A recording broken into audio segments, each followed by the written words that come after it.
नमस्कार विद्यार्थी मित्रांनो, आजच्या व्हिडिओमध्ये आपण कृषी मूलतत्वे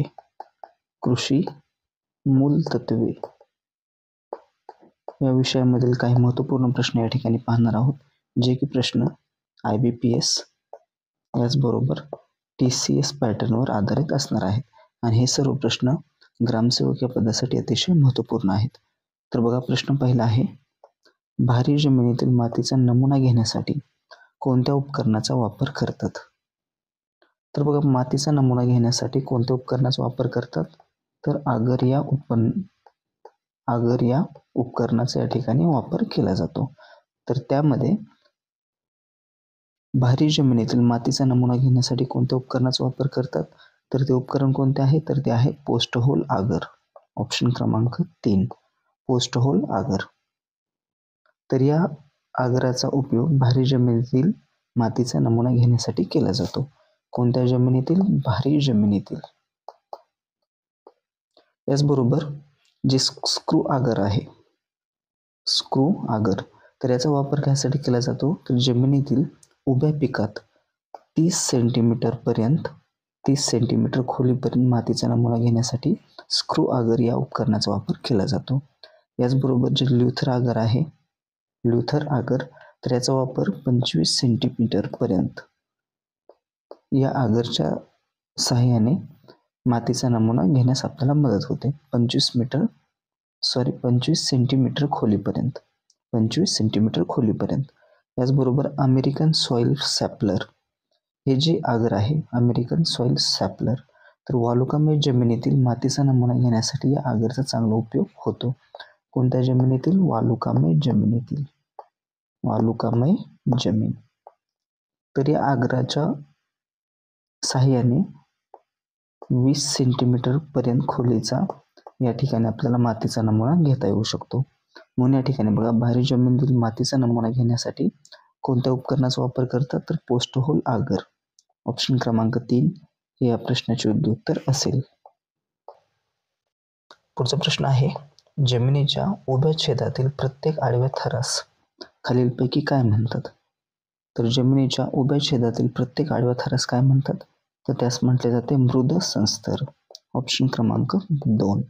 तर बघा, जमिनीतील उभ्या छेदातील प्रत्येक आडव्या थरास म्हटले जाते मृदा संस्तर. तर जमिनीच्या थरांच्या अनुक्रम, खोली आणि गुणधर्म यांचा अभ्यास करणाऱ्या शास्त्राला काय म्हटले जाते? मृदाकार विज्ञान. म्हणजेच त्याला काय म्हटले जाते? त्याला म्हटले जाते सॉइल मॉर्फोलॉजी.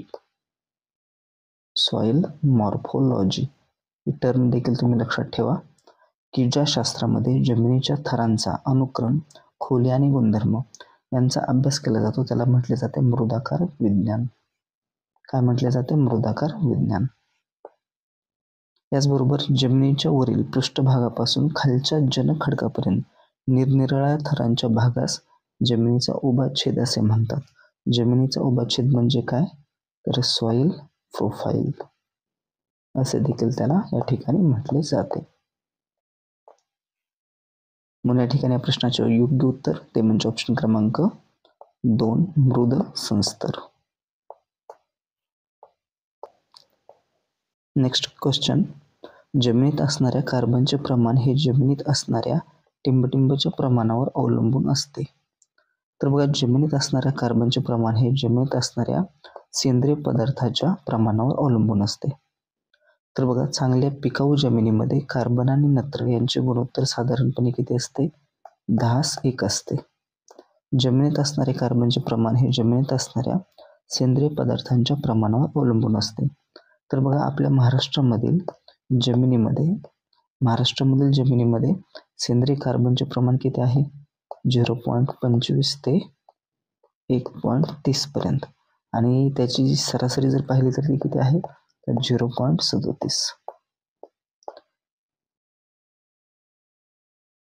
याचबरोबर या ठिकाणी जर आपण पाहिले तर रेतीमय जमिनीमध्ये, जी रेती असते म्हणजे वालुकामय जमिनीमध्ये कार्बनचे प्रमाण किती असते? तर हे असते 0.20. हे देखील तुम्ही या ठिकाणी लक्षात ठेवा. वालुकामय जमिनीमध्ये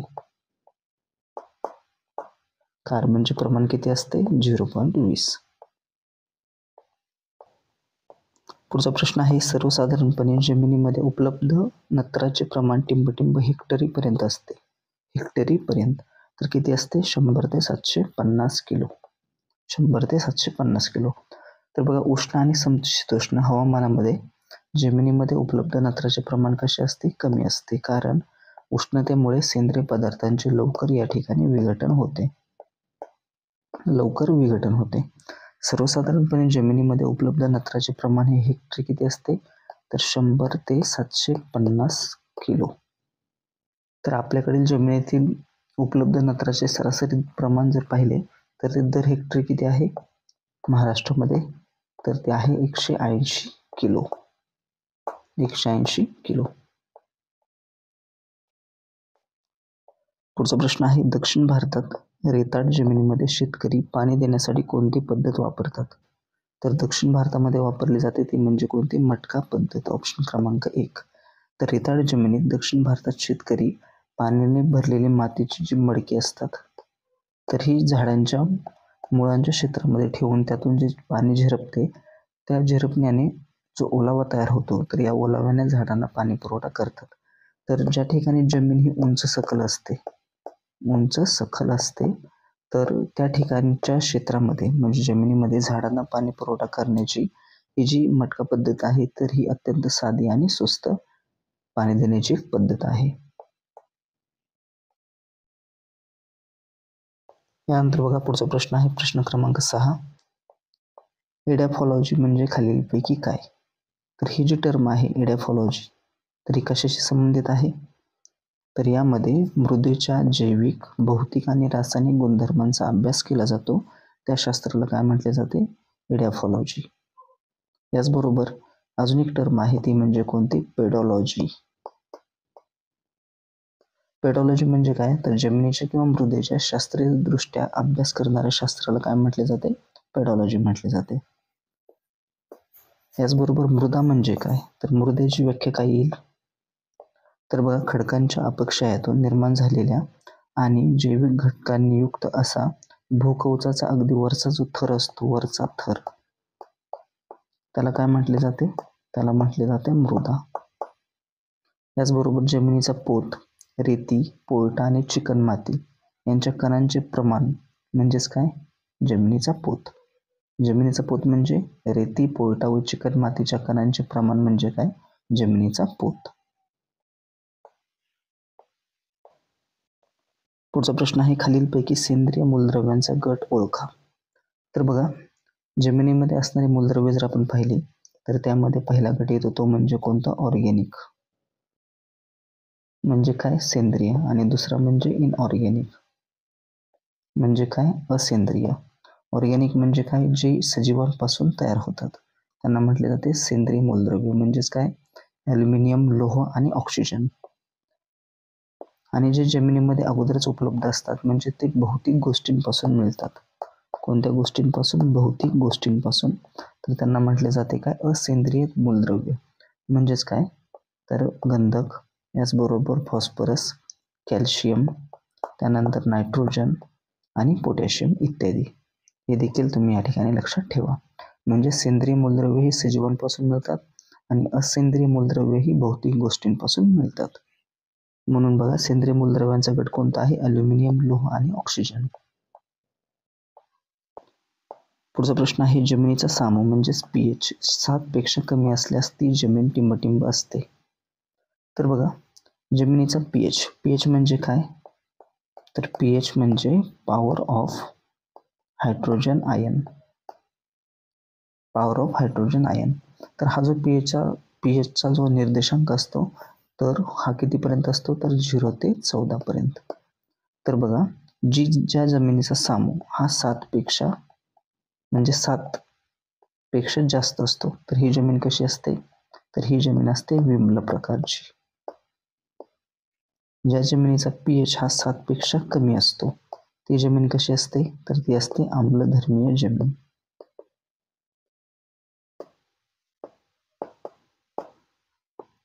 आणि ज्या जमिनीचा सामू म्हणजेच पीएच हा 7 असतो ती जमीन कशी असते? तर ती जमीन असते उदासीन.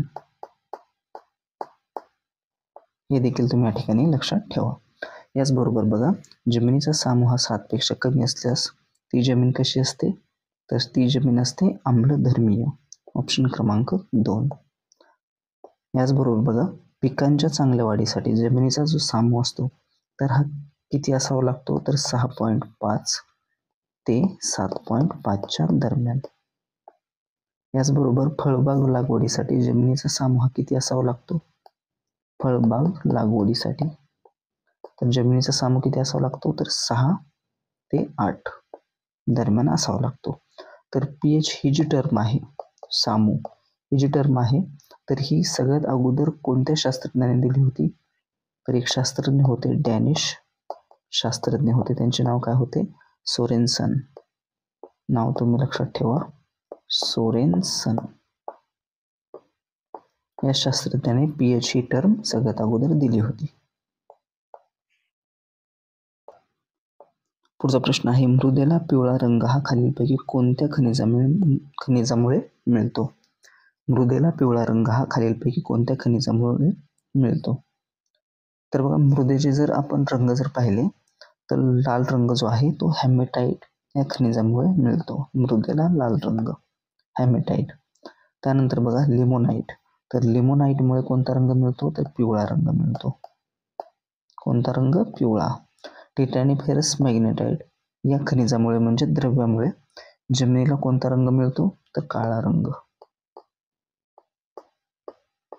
आणि जर जमिनीमध्ये लोहाचे जर प्रमाण जास्त असेल, लोहाचे प्रमाण, तर त्या जमिनीचा रंग कसा असतो, तांबडा. म्हणून या ठिकाणी प्रश्नाचे योग्य उत्तर ते म्हणजे ऑप्शन क्रमांक 2, लिमोनाइट. मृदेला पिवळा रंग हा लिमोनाइट या खनिजामुळे मिळतो. पुढचा प्रश्न आहे, टिंबटिंब प्रकारच्या जमिनीत रेती, पोयटा आणि चिकणमातीच्या कणांचे आकार एकसारखे असतात.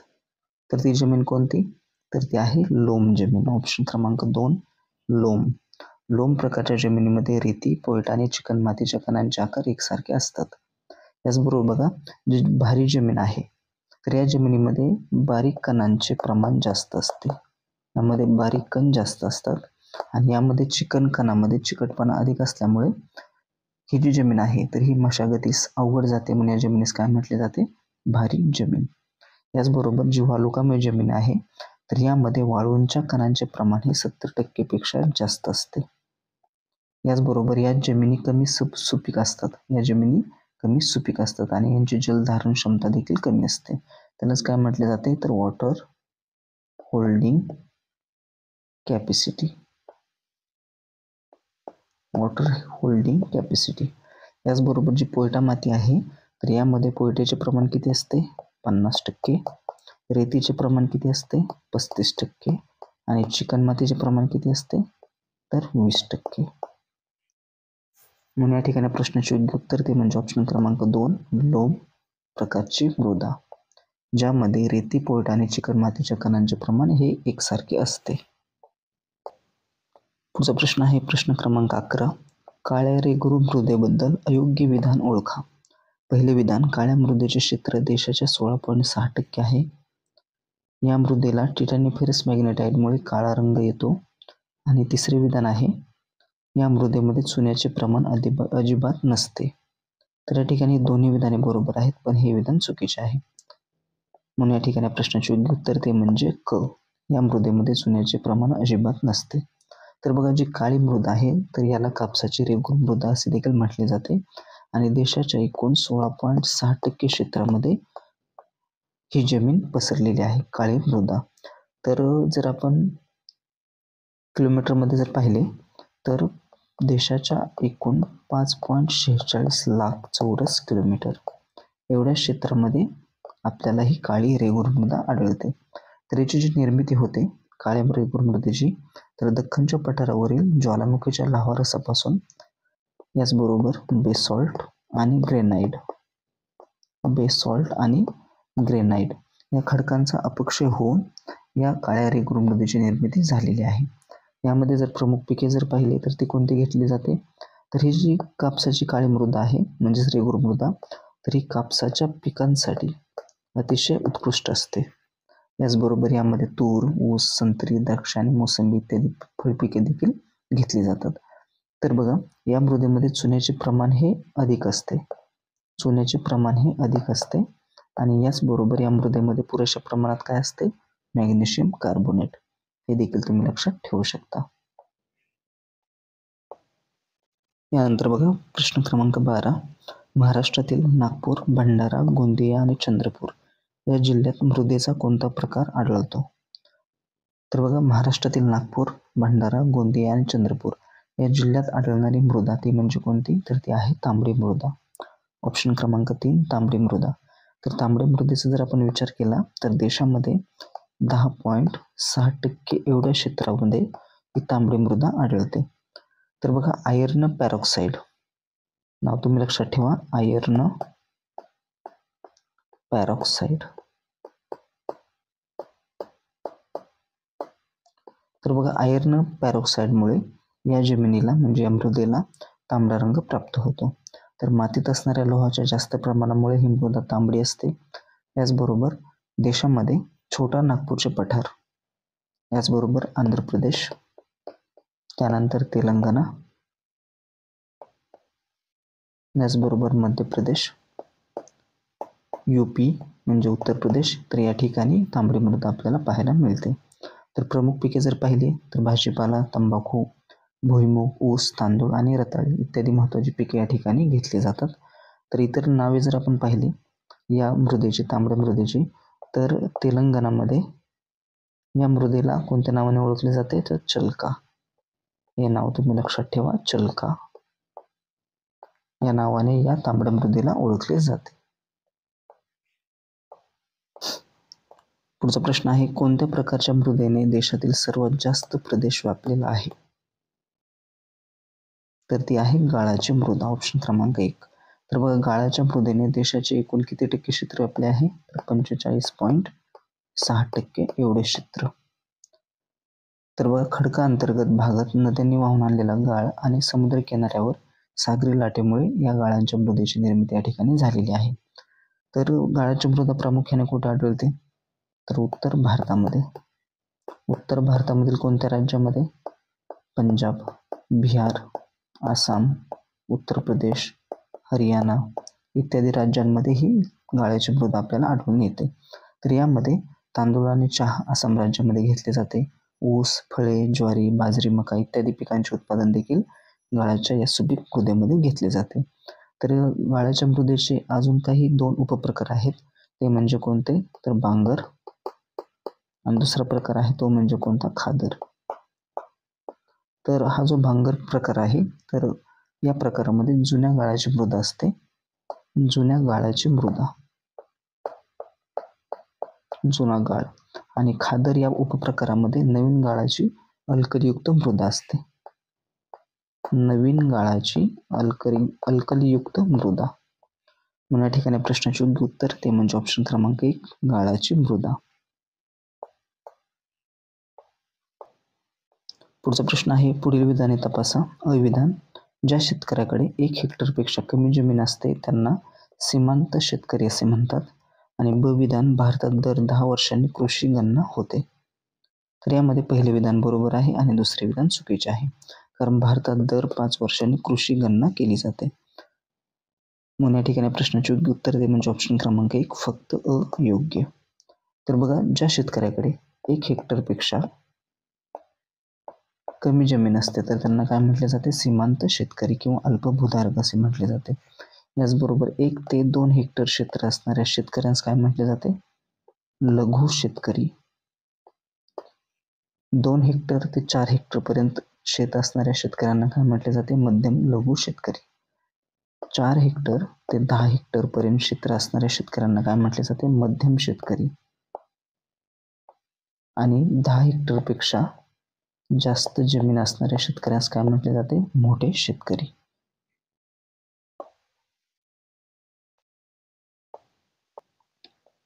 भारतात 2022-23 मधील अहवालानुसार कापूस उत्पन्नात अग्रेसर असणारे राज्य कोणते आहे?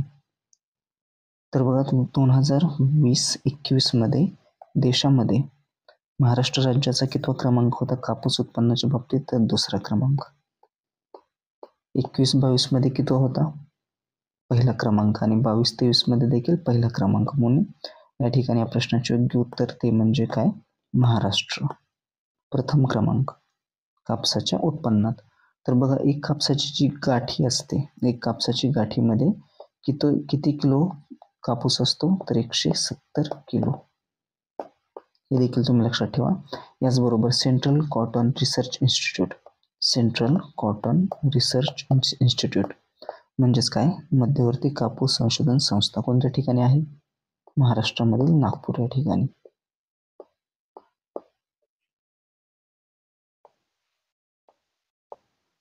यानंतर पुढचा प्रश्न, महाराष्ट्र राज्यात कमाल जमीन धारणा कायदा केव्हा संमत करण्यात आला? कमाल जमीन धारणा कायदा. तर हा संमत कधी करण्यात आला? 1962 मध्ये. ऑप्शन क्रमांक 3.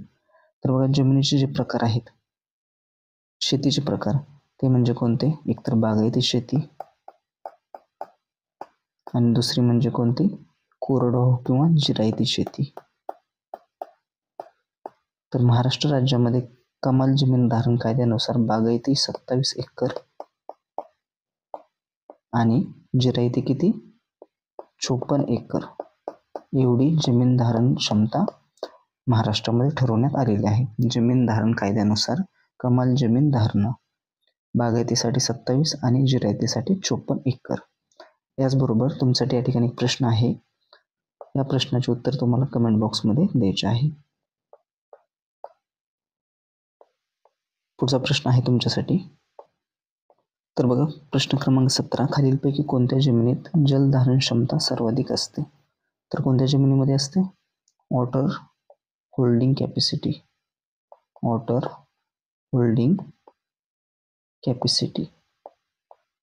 म्हणजेच काय? जलधारण क्षमता. तर खालीलपैकी कोणत्या जमिनीत जलधारण क्षमता सर्वाधिक असते? तर ती आहे चिकणमाती. कारण चिकणमातीमध्ये लहान कणांचे प्रमाण हे अधिक असते, त्यामुळे या मातीमध्ये जलधारण क्षमता जास्त असते. म्हणजेच ऑप्शन क्रमांक 3 हे या प्रश्नाचे योग्य उत्तर. आणि सर्वात कमी जलधारण क्षमता कोणत्या जमिनीमध्ये असते? तर ती असते वालुकामय जमिनीमध्ये. याचबरोबर या व्हिडिओमधला शेवटचा प्रश्न, मृदा स्वास्थ्य कार्ड योजना केव्हा सुरू करण्यात आली? मृदा स्वास्थ्य कार्ड योजना. तर या प्रश्नाचे उत्तर तुम्हाला कमेंट बॉक्समध्ये द्यायचे आहे. तर बघा, जर तुमचा व्यवस्थितपणे अभ्यास चालू असेल तर या प्रश्नाचे नक्कीच तुम्हाला उत्तर येईल. ऑप्शन आहे 2014, 2015, 2016 आणि 2017. मृदा स्वास्थ्य कार्ड योजना केव्हा सुरू करण्यात आली? So friends, thanks for watching.